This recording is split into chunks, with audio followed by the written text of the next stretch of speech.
자, 오늘 2017년도 마지막 주일 예배입니다. 이제 그러고 보니까 시간도 거의 한 12시간 반 정도 남았네요. 매주일마다 우리가 주일 예배를 드리기는 하는데 또 생각해 보면 2017년 10월 23일 이 마지막 주일 예배는 아마 여러분의 평생에 다시는 돌아올 수 없는 강을 건너는 것처럼 이제 영원히 볼 수 없는 그런 예배가 될 것입니다. 그래서 오늘 이 예배가 날마다 드리는 예배라고 생각하지 마시고 여러분의 평생에 주님 나라에 들어가는 그날까지 다시는 드릴 수 없는 마지막 예배라고 생각하시고 오늘 이 예배에 여러분이 집중하시고 또 여러분이 기대하는 만큼 성령의 감동하심이 나타나는 그런 복된 예배 시간이 되시기를 주님의 이름으로 축원합니다. 오늘 마지막 주일 예배 말씀의 제목은 여기 보니까 뒤의 것은 잊고 앞의 것을 잡으라. 인생을 살면서 항상 우리 고민은 지나온 과거와 그리고 앞으로 나아가야 할 미래 사이에서 이 현재 시점에서 뭔가를 결정해야 될 때가 있습니다. 묶인 매듭들을 풀고 가야 되는 그런 상황들이 있습니다. 이럴 때 우리가 어떤 마음을 가지느냐에 따라서 우리의 미래가 굉장히 달라지기도 합니다. 이미 지나온 과거는 우리가 손을 쓸 수가 없습니다. 그러나 우리 미래는 충분히 바꿔갈 수 있습니다. 그 미래를 바꿔갈 수 있는 그 힘은 어디서 나오는가? 지금 과거와 미래 사이에 있으면서 우리가 지금 풀려고 하는 이 매듭들을 어떤 방식으로 어떤 자세로 푸느냐에 따라서 우리의 미래는 훨씬 달라질 수 있다는 것입니다. 오늘 사도 바울은 이제 이 부분에 대해서 자신이 걸어왔던 신앙의 그 삶을 돌아보고 자기 신앙적인 고백을 통해서 우리에게 이렇게 하면 좋겠다라는 권면의 말씀을 주고 있습니다. 그걸 특별히 오늘 본문에서는 달리기 선수와 하는 그 경주 선수로 비교합니다. 이걸 이제 믿음의 세계로 가져와서 믿음의 경주를 하는 사람들이 이제 현재 시점에서 그러니까 지금까지 달려온 과거의 길이 있는데 그리고 앞으로 달려가야 할 길이 있는데 지금 이 시점에서 달리기 하는 선수가 어떻게 마음가짐을 가지느냐에 따라서 결과가 판이하게 달라질 수 있다 하는 것을 우리에게 보여주는 말씀이 오늘 주신 말씀입니다. 자, 그러면 이 믿음의 경주에서 우리 믿음의 선수들에게 꼭 필요한 것이 무엇일까? 오늘 말씀에서 두 가지를 함께 생각하려고 합니다. 첫째는 뒤의 것은 잊어버리라는 것입니다. 한번 따라합시다. 뒤의 일을 잊어라. 12절 말씀 우리 같이 한번 보겠습니다. 내가 이미 얻었다 함도 아니요 온전히 이루었다 함도 아니라 오직 내가 그것을 잡으려고 달려가노라. 13절 형제들아 나는 아직 내가 잡은 줄로 여기지 아니하고 오직 한 일 즉 뒤에 있는 것은 잊어버리고 앞에 있는 것을 잡으려고. 지금 이 빌립보서 편지를 쓰고 있는 사도 바울의 나이가 한 60세 정도는 넘었다고 그렇게 짐작이 됩니다.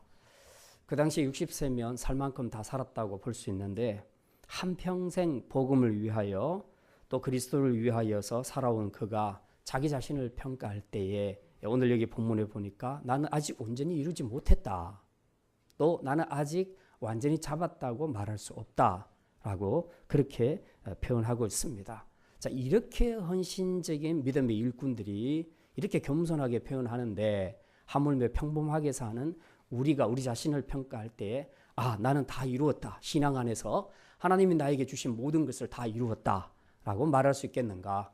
나는 확실하게 다 붙잡고 있다. 그래서 하나도 놓치지 않고 지금까지 잘 붙잡고 있다 라고 누가 그렇게 말할 수 있겠는가 하는 겁니다. 하지만 이제 이런 관점에서 우리가 생각하게 되면 내가 이룬 것이 없구나. 그리고 내가 아직도 제대로 못 붙잡고 있구나 라고 이런 부정적인 생각에 계속 갇히게 되면 우리의 미래는 더 어렵게 갈 수 있습니다. 왜냐하면 우리 믿음의 경주는 어차피 오늘로서 끝나는 것이 아닙니다. 내년에도 이어집니다. 내일도 이어지는 경주입니다. 그래서 마치 이것은 후반전, 전반전 게임을 끝내고 후반전을 남겨둔 축구 경기처럼 또 농구 경기처럼 이제 아직 3쿼터가 남아있는 농구 경기처럼 이제 우리가 전반전에 내가 어떻게 잘못했는가 하는 것을 반성하고 돌아보는 태도도 필요하지만 또 너무 거기에 매몰되면 안 되고 이제 우리가 다음 경기 후반전을 어떻게 펼쳐갈 것인가 하는 것을 지혜롭게 잘 결정하는 것이 굉장히 중요하다는 것입니다. 이제 우리가 잘 아는 토끼와 거북이 이야기가 있습니다. 토끼와 거북이가 둘이서 달리기 시합을 하는데 중간에 가다 보니까 토끼가 돌아보니까 자기가 엄청 앞서 있거든요. 그래서 이제 잠을 자지요. 여유를 부리고 잠을 잡니다. 그러다가 나중에는 그 게임에서 지게 되지요. 왜 그렇습니까? 돌아보니까 자기가 너무 잘했다는 거죠. 거북이에 비해서 자기가 월등히 앞서 있으니까 뭐 이 정도쯤은 내가 충분히 이 게임은 승산이 있다라고 생각하고 여유 있게 아주 정신이 긴장이 풀리고 정신이 해이해져서 여유 있게 잠을 자다가 결국은 실패하게 된 것입니다. 전반전 게임을 아무리 잘해도 후반전에서 잘못하게 되면 망하게 되는 것이죠. 반대로 거북이는 그렇지 않습니다. 그런 것에 전혀 개의치 않고 오직 목표를 향해서 열심히 부지런히 걸어갔습니다. 자기는 달려간다고 했지만 토끼가 볼 때는 걸어가고 기어가는 거죠. 열심히 걸어갔습니다. 그런데 결과는 승리였습니다. 과거와 미래 사이에 있는 현재에서 우리가 인생을 평가할 때 항상 말할 수 있는 것은 그겁니다. 인생은 미완성이라는 것입니다. 그래서 아직까지 우리가 살아야 될 시간이 많고 또 해야 할 일들이 많기 때문에 지금까지 해왔던 것으로 모든 것을 평가하고 끝내면 안 된다는 겁니다. 앞으로 남은 것을 우리가 어떻게 하느냐에 따라서 우리 인생의 대반전이 일어날 수 있고 평가가 완전히 달라질 수도 있다는 사실입니다. 13절에 보면 뒤에 있는 것을 잊어버리라 그렇게 말씀하지요. 그 뒤에 있는 것이 뭡니까? 이미 지나간 사건, 또 이미 지나간 시간, 이미 지나간 사람, 그런 것들을 말합니다. 사람마다 다 지나간 사건과 시간들이 다 있습니다. 이제 문제는 지나간 사건과 그 시간들이 자기를 붙잡으면서 완전히 매이는 그런 경우가 있다는 것입니다. 그게 실패건 성공이건 토끼의 경우는 그것이 성공이 결국 자기를 붙잡아내면서 실패하게 했죠. 그리고 사람에게서부터 받는 상처일 수도 있고 또 내가 누군가에게 상처를 준 사건일 수도 있습니다. 어쨌든 지나온 이 사건들이 계속해서 나의 발목을 붙잡고 이제 더 미래지향적으로 내가 나아가야 할 길을 막게 된다면 이건 안 된다는 거죠. 그래서 사도 바울은 그런 점에서 뒤에 있는 것은 잊어버리라 그렇게 말합니다. 실제로 제가 오랫동안 교회 생활 또 목회 생활을 하면서 느낀 것 중에 하나가 성도들 중에 참 훌륭해요. 제가 봤을 때 참 훌륭한데 그분이 어떤 문제에 있어서는 문제가 발생하게 되면 보통 사람들 이하로 어떤 판단을 하는 것을 많이 봅니다. 다른 부분에서는 잘하는데 딱 그 부분만 문제가 생기면 그 부분에서는 거의 우리의 생각을 깨버리는 아주 평균 이하의 그런 수준 이하의 결정을 내리는 그런 경우들을 굉장히 많이 봅니다. 도대체 왜 이럴까? 이 사람이 이런 사람이 아닌데 왜 이 문제에 있어서는 이렇게 비상식적인 행동과 비상식적인 반응을 할까? 굉장히 궁금했는데요. 제가 이제 상담학을 하면서 공부를 해보니까 이게 전부 일종의 다 과거에 매여 있어서 그렇습니다. 적어도 그 부분에 있어서는 지금 과거를 살고 있는 겁니다. 그래서 그 과거에 생각나는 사람, 생각나는 사건 이것이 계속 자기를 붙잡아 매고 있기 때문에 그때로 돌아갑니다. 그래서 그 비슷한 사건이 일어나게 되면 옛날처럼 자꾸 반응을 하게 되는 겁니다. 이미 나는 세월이 지나서 성숙했고 또 많은 것을 이해할 수 있는 나이가 됐음에도 불구하고 아직 이 부분에서 치유가 이루어지지 않은 겁니다. 그러니까 여전히 나이는 어릴 때 그 상처받았을 때 그 나이로 돌아가는 겁니다. 그 부분에서는. 그래서 문제가 되는 거죠. 그래서 과거에 매인다는 것은 이 미래를 가는 발목을 잡기 때문에 굉장히 이거는 중요한 문제입니다. 어떤 사람이 캄캄한 새벽에 급한 일로 강을 건너야 했습니다. 이제 배를 타기 위해서 선착장에 매여 있는 그 배 묶고 있는 줄을 이제 풀고 열심히 그때부터 노를 지었습니다. 그래서 한참 졌다 보니까 이제 드디어 해가 막 떠오르려고 할 때 이제 사물이 보이기를 시작합니다. 자기 생각에는 이 정도면 다 건넜을 거라고 생각하고 보니까 전혀 출발을 하지 않은 겁니다. 배가. 왜 그랬을까요? 아직 줄이 덜 풀린 겁니다. 자기는 줄을 푼다고 풀었는데 이렇게 완전히 확인을 못한 거예요. 그래서 덜 풀린 것 때문에 묶여 있어서 열심히 노를 저었는데 1cm도 진도를 나가지 못했다는 겁니다. 우리가 생활을 하면서 이런 경우들이 굉장히 많습니다. 과거에 매여버리면 정말 앞으로 1cm도 전진하지 못하게 됩니다. 그러니까 사람은 시간이 지나면서 경험도 축적되고 지식도 축적되고 그렇게 해서 우리가 점점 더 성숙하게 되는 것이 사람인데, 그런데 시간이 지나도 전혀 발전하지 않는 사람이 있다. 그런 사람은 틀림없이 분석을 해보면 그 중에 이런 요소가 있다는 겁니다. 자기를 미래지향적으로 나아가게 하는 일에 적극적으로 방해하는 어떤 뭔가가 있는데 그게 주로 과거의 사건들이라는 겁니다. 그래서 과거라는 것이 이 사람을 딱 묶어버려서 어떤 정상적인 판단 이런 것들을 못하게 한다는 거죠. 물론 사람이 실패하게 되면 그 실패가 자주 생각이 나고 또 묵상이 되는 것도 사실입니다. 하지만 우리가 과거에 대해서 자꾸 생각한다고 해서 과거가 바꿔질 것은 없습니다. 그리고 복원되지도 않습니다. 사람은 실패할 수는 있지만 실패자가 되어서는 안 됩니다. 무슨 말입니까? 실패와 실패자라는 것의 차이가 뭡니까? 실패한다는 것은 그냥 실패를 통해서 자기가 잘못한 것을 통해서 깨닫습니다. 그래서 다시는 그렇게 하지 않으려고 노력하게 되고 열심히 노력하면서 그 실패들이 많이 변화되고 만회되는 것을 실패라고 얘기합니다. 실패는 누구나 할 수 있죠. 근데 실패자는 뭔가 한 번 실패한 것에 매여서 거기에 겁을 먹고 또 혹은 그 스스로 그 감정에 매여서 거기에 족쇄가 되어서 전혀 자기가 발전적으로 풀어갈 수 있는 미래를 못 풀도록 하는 거, 계속 그 자리에 머물게 되는 거, 이게 바로 실패자의 삶입니다. 우리는 실패할 수는 있어도 실패가 우리를 묶어서 방치하도록 그렇게 하는 그런 실패자가 되지 않도록 조심해야 한다는 것입니다. 실제로 운동 경기를 할 때 보면요, 탁구, 야구, 권투, 체조, 피겨 스케이팅 다 마찬가지입니다만은 이전 게임에서 실패한 것들에 그것 때문에 너무 겁을 먹고 그 충격을 이기지 못한 사람, 그런 선수들은 그 다음 경기를 잘 풀어가지를 못합니다.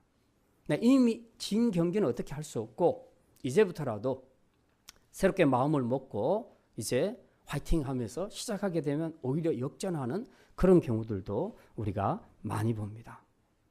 그런데 과거에 매여서 미래를 건강하게 여러 가지 못하는 사람들 중에서 영적으로 봤을 때 제일 문제가 되는 것이 바로 상처받은 마음을 회복하지 못하며 사는 삶입니다. 예를 들어서 여러분에게도 아마 어떤 상처를 준 사람이 있을지 모르겠습니다. 아마 있을 겁니다. 그러면 그 상처가 크면 나는 그 사람을 생각할 때마다 밉습니다. 분노가 일어납니다. 복수하고 싶은 마음이 일어나게 되죠. 이런 마음을 내 안에서 처리하지 않으면 이제 우리는 계속 그 사람을 미워하기 때문에 그 사람과의 관계나 그 사람과 비슷한 유형의 사건이 일어나게 되면 우리는 결정을 성숙하게 못합니다. 그래서 항상 실패하게 되는 것이죠. 근데 이걸 왜 영적이라고 보냐 하면 사단은 우리의 이런 부분들을 잘 알고 있습니다. 그래서 저 사람은 절대로 A라는 사람인 B라는 사람을 절대로 용서 못해. 아마 여러분 마음속에 떠오르는 사람이 있을지 모르겠습니다. 나는 이 사람은 절대 용서가 안 돼. 근데 그 마음을 계속 품고 있으면 사단이 그걸 잘 압니다. 그래서 계속 그 마음을 부추깁니다. 너는 절대 용서하지 마. 너는 너무나 많은 상처를 받았잖아. 어떻게 저런 사람을 용서할 수 있겠어? 계속해서 부추깁니다. 용서 못하도록. 그렇게 해서 그 미움과 분노, 심지어는 한이 맺히도록 해버립니다. 그러면 절대로 죽는 그날까지 이 사람은 그 사람과 화해를 하지 않습니다. 근데 남을 미워해보면, 여러분도 경험해보면 아시겠지만, 누군가를 미워한다는 것은 첫째 본인에게 엄청 고통스러운 일입니다. 왜냐하면 계속 그 감정에 매여 살아야 되니까. 밥맛도 없고 기분 나쁘고 막 그렇죠. 삶에 재미가 없는 거죠. 계속 복수할 생각만 하고 세월을 보낸다면 이거 얼마나 낭비하는 세월입니까? 근데 사단이 그렇게 만들어 간다는 거죠. 사단은 전략을 어떻게 쓰느냐 하면 우리는 일반적으로 상처를 준 사람을 하나님이 심판하도록 그렇게 기도하지요. 근데 사단은 반대로 이용합니다. 사단은 상처받은 사람을 이용합니다. 상처받은 사람을 통해서 먼저 그 사람을 지옥으로 끌고 갑니다. 상처 준 사람을 지옥으로 끌고 가는 게 아니라 상처받은 사람을 계속해서 더 미워하고 용서하지 못하도록 만들어가지고 일단 그 사람이 망가지게 만듭니다. 상처 준 사람은 그 다음 문제예요. 우리가 영적으로 이런 것들을 분별해내지 못하면 자꾸 내 손해의식 때문에, 피해의식 때문에 용서가 안 되는 겁니다. 여러분들이 이 영적으로 이걸 잘 보셔야 됩니다. 그래서 우리가 이 한 해 넘어가기 전에 내 마음속에 정말 용서할 수 없는 어떤 사람이 있다면 이거 풀고 가지 않으면 우리는 또 짐을 들고 가는 겁니다. 그래서 과거에 매여있는 이 배처럼, 선착장에 매여있는 배처럼 열심히 노를 저어도 우리는 단 1cm도 앞으로 나갈 수 없게 될 겁니다.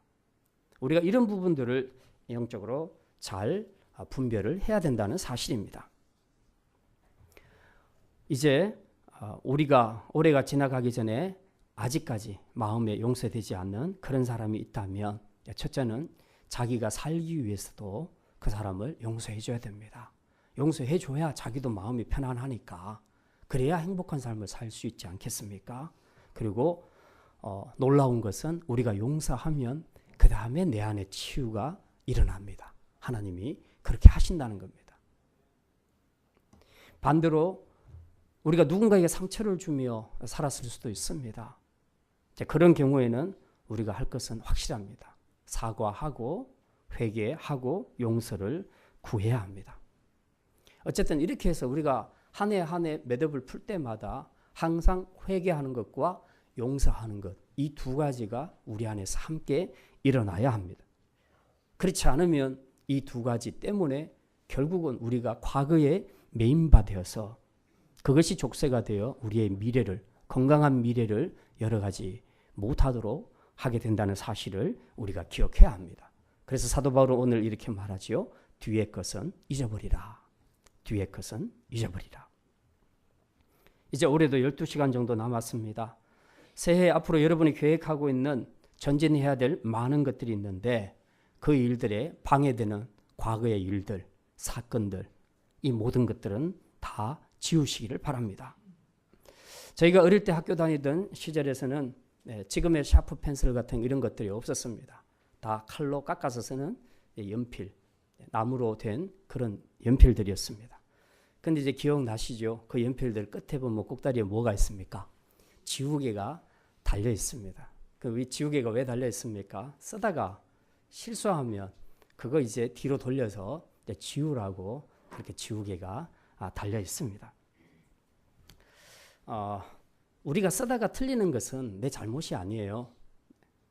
물론 실수이고 잘못이라고 말할 수 있지만 중요한 것은 그건 지우고 다시 쓰면 되는 거예요.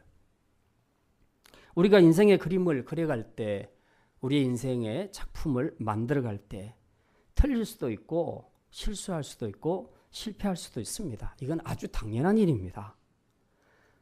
근데 참 감사하게도 하나님께서 이런 실수들을 영원히 가지 않도록 우리에게 이것을 지울 수 있는 지우개를 주셨다는 겁니다. 두 가지 지우개를 주셨는데 하나는 망각의 지우개를 주셨습니다. 우리 흔히 세월이 약이다, 시간이 약이다 그런 말을 많이 하죠. 시간이 지나면 지금 가졌던 감정들이 많이 누그러지는 것을 우리가 많이 봅니다. 그래서 부부싸움도요. 막 그 짧은 시간에 단기간에 효부 보려고 하지 마세요. 막 성질 났을 때 종이 들고 와서 도장 찍으라 이런 얘기는 절대 하지 마세요. 예.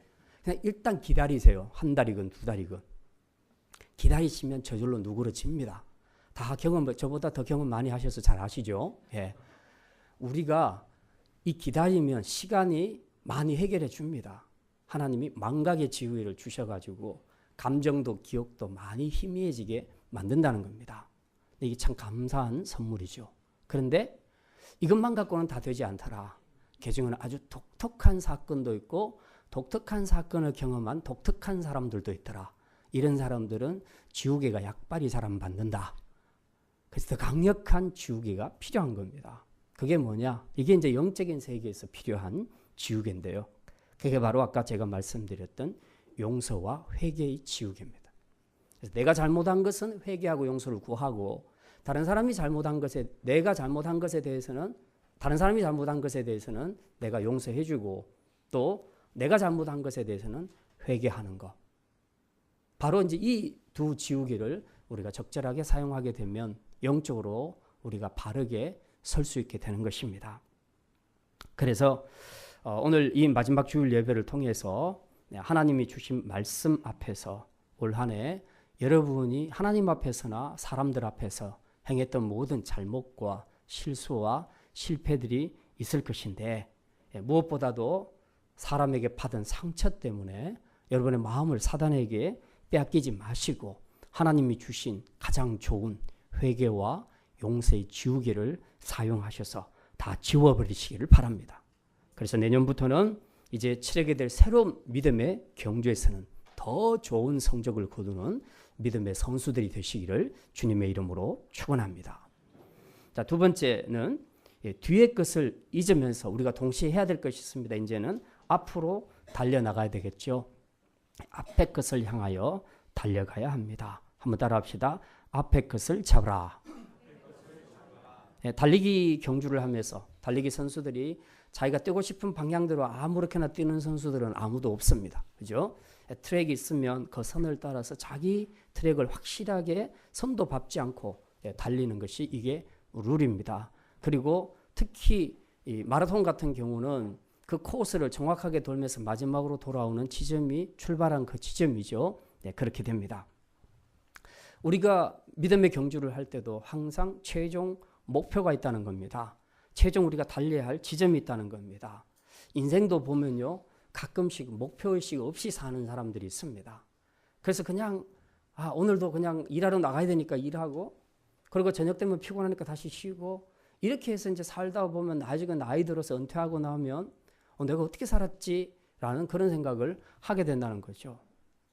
물론 뭐 다 같이 우리가 하루에 밥 3끼 먹고 뭐 열심히 우리 가족들을 위해서 수고한 것은 똑같은 것 같지만 그래도 내가 인생의 목표를 가지고 그 목표를 향해서 달려가면서 하루 밥 3끼 먹고 이랬느냐 아니면 그런 목표 아무것도 없이 그냥 이 지구상에 태어났으니까 그냥 목숨이 붙어 있는 한에서는 내가 이 목숨 부지해야지 하면서 우리가 살았느냐에 따라서 우리 인생의 질은 완전히 달라집니다. 마찬가지로 우리 신앙생활도 믿음의 경주도 마찬가지라는 겁니다. 뛰기는 뛰는데 우리 교회 안에서도 일꾼들이 많잖아요. 이들이 보면 다 앞서서 뛰는 사람들이라고 볼 수 있습니다. 뛰기는 열심히 뛰는데 어떤 사람은 목표를 향해서 열심히 잘 뛰는 사람이 있고 어떤 사람은 제가 볼 때 열심히 뛰는데 완전히 운동장 한가운데로 혼자서 뛰어가는 그런 사람들도 있습니다. 그 본인은 열심히 하고 있어요. 근데 제가 볼 때는 방향이 너무 잘못됐어. 네, 이것도 문제입니다. 그래서 선수는 달릴 때 목표 지점이 어딘가, 그러니까 내가 가야 할 최종적으로 이르러야 할 지점이 어딘가 하는 것들을 분명하게 인식하고 달려가는 것이 굉장히 중요하다는 것입니다. 그래서 사도 바울은 이렇게 말합니다. 14절에 13절 끝부분에 보면 앞에 있는 것을 잡으려고 여기서부터 우리 14절까지 같이 한번 읽겠습니다. 앞에 있는 것을 잡으려고 표대를 향하여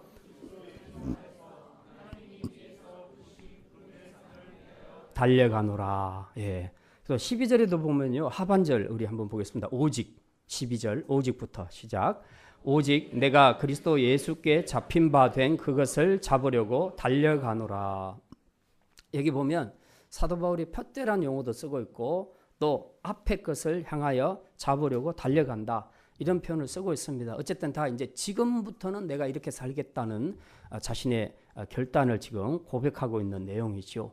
그런데 달려간다는 이 표현에서 이제 우리가 두 가지를 생각을 할 수가 있습니다. 하나는 그리스도께 붙잡힌 바 된 그것을 잡는 것이라.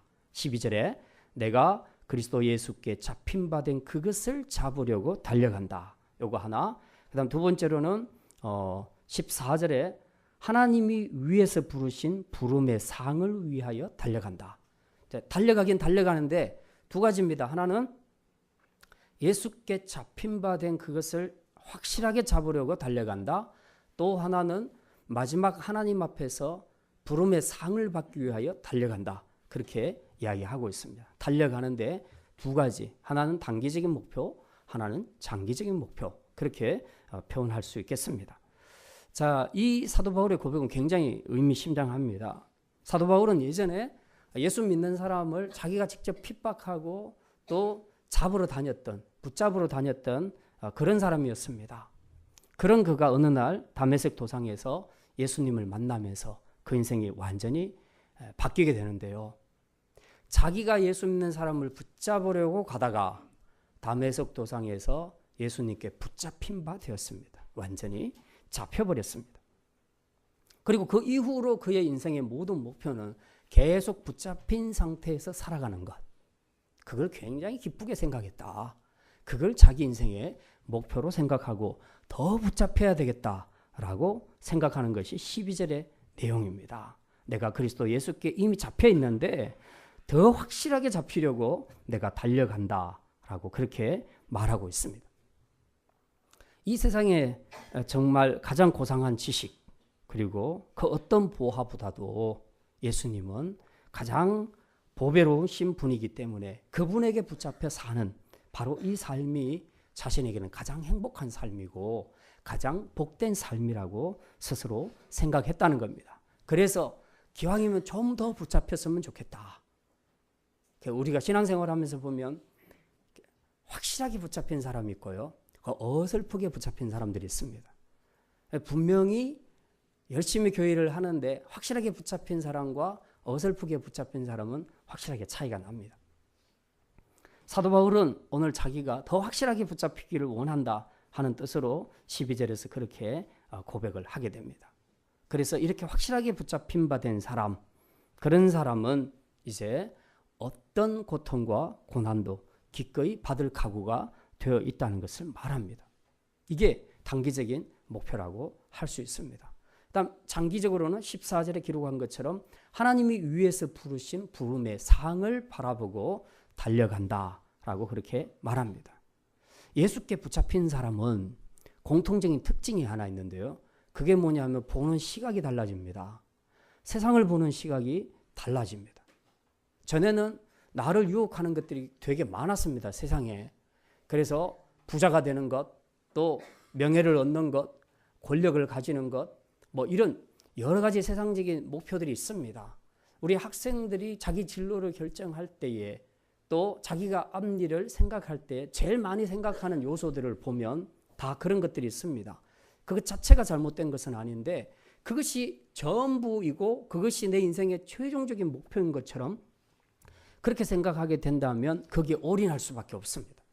목숨을 걸고 부자가 되기 위해서 목숨을 걸고 하나님에 대한 신앙도 버리고 그렇게 갈 수 있는 겁니다. 최종적인 목표라면. 그런데 그게 아니라 사도 바울의 경우는 이제 보는 시각이 달라졌습니다. 달라져서 자기 눈에는 이제 재물이나 명예나 권력이나 이런 것들이 눈에 보이지 않았습니다. 자기가 열심히 달려가는 믿음의 선수라면 자기 앞에 보이는 것은 단 하나. 왜 내가 이 길을 달려가야 하는가? 내 최종적인 목표 지점은 바로 하나님이 부르신 부름의 상을 받기 위해서라고 그렇게 말씀하고 있습니다. 올 한 해 여러분은 무엇에 붙잡힌 바 된 삶을 살았다고 생각하십니까? 세상에 우리를 붙잡으려고 하고 또 붙잡기 위해서 내놓는 여러 가지 달콤하고 매력적인 그런 유혹들이 많이 있습니다. 이미 그런 것에 많이 붙잡혀서 살고 있는 사람도 있고, 그리고 그런 것에 어설프게 붙잡혀 있는 사람도 있고, 반대로 예수님께 붙잡혀서 사는 그런 그리스도인들도 있습니다. 여러분은 이 한 해를 한번 돌아보시면서 나는 올 한 해 동안 누구에게 어떤 것에 붙잡히고 살았는가?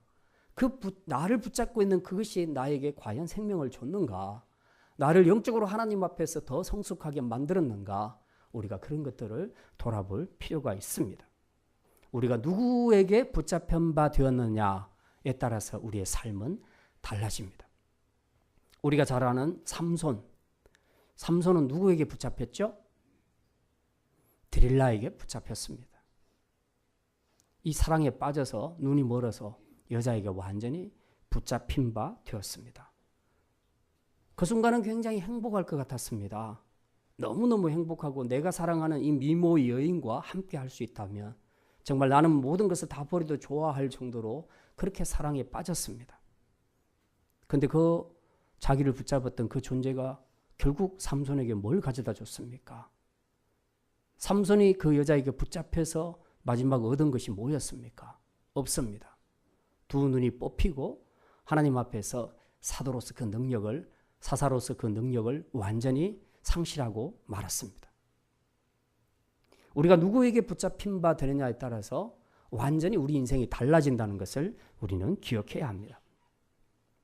우리가 주님께 붙잡힌 바 된 삶을 살아야 하는 이유가 바로 여기 있다는 겁니다. 뭡니까? 주님은 우리에게 생명을 주시고 우리의 힘이 되시고 능력이 되시고 우리가 어려울 때 피할 산성이 되신다는 것.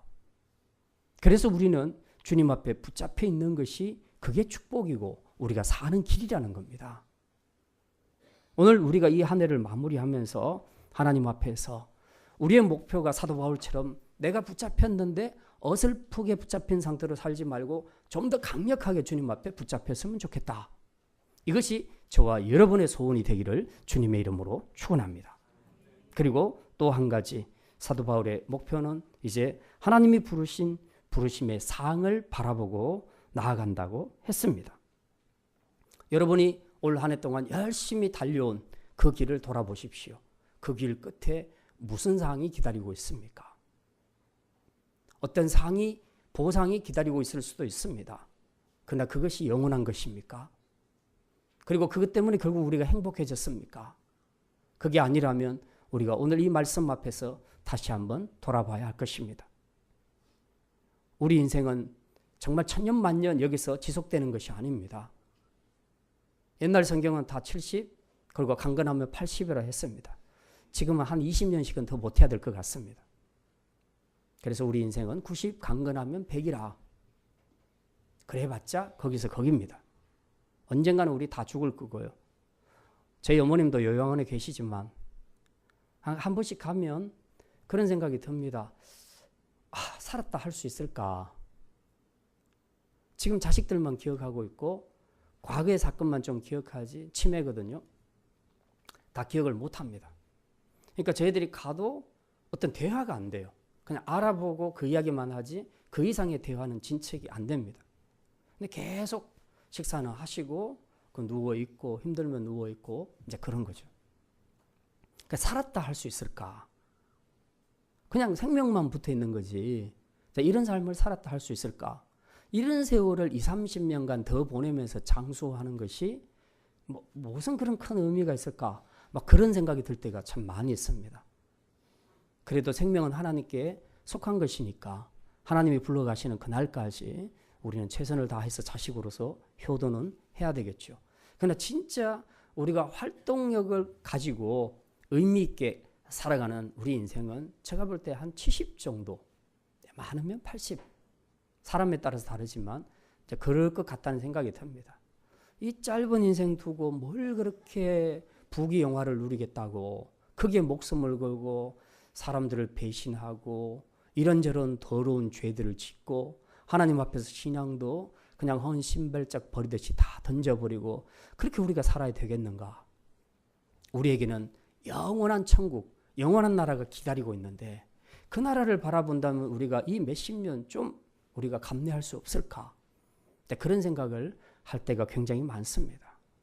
여러분, 지난 한 해 동안 무슨 보상을 기다리고 무슨 영광을 바라보며 열심히 달려왔는지는 모르겠지만 그것이 하나님께서 우리를 부르신 부름의 사항이 아니라면 우리가 이 한 해는 이렇게 마무리하고 좀 조정을 해야 될 것 같습니다. 그래서 내년부터는 저와 여러분들이 정말 하나님께서 부르신 부름의 상을 바라보면서 영원히 없어지지 않을 그 보상, 영원한 상급, 그것을 바라보면서 생명의 멸류관을 바라보면서 우리가 열심히 전진할 수 있는, 앞을 향해 나아갈 수 있는 그런 성도들이 되시기를 주님의 이름으로 축원합니다. 이제 말씀을 마칩니다. 지나온 과거와 앞으로 펼쳐질 미래의 사이에서 이제 우리는 딱 12시간 남겨두고 있습니다. 세상적인 기준의 생각을 이제 다 내려놓고 주님이 주신 오늘의 말씀 앞에서 사도 바울처럼 우리가 달려온 길을 돌아보면서 이제부터라도 우리의 발목을 잡는 지나온 과거의 일은 다 잊어버리시기를 바랍니다. 다른 세상 것 잡으려고 몸부림도 치지 말고 영적으로 우리에게 생명을 주신 예수님께 다 붙잡힌 바 된 그것을 더 잡으려고, 더 붙잡히게 되려는 소망을 가지고 새로운 새해를 시작하시기를 바랍니다. 그래서 이 확고한 미래를 향해서, 표대를 향해서 우리가 내년 한 해는 모든 성도들이 더 힘있게 믿음의 경주를 달릴 수 있는 훌륭한 믿음의 선수들이 다 되시기를 주님의 이름으로 축원합니다. 기도합니다.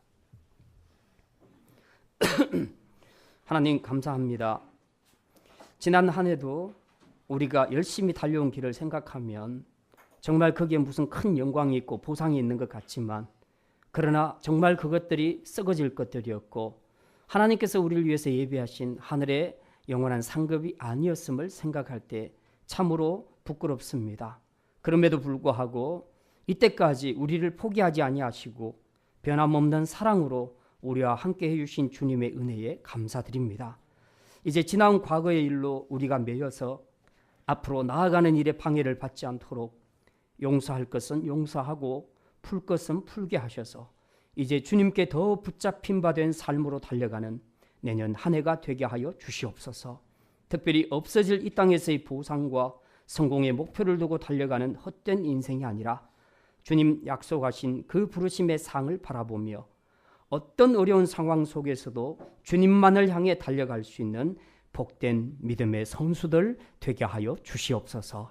감사드리며 이 모든 말씀 우리 주 예수 그리스도의 이름으로 기도드립니다.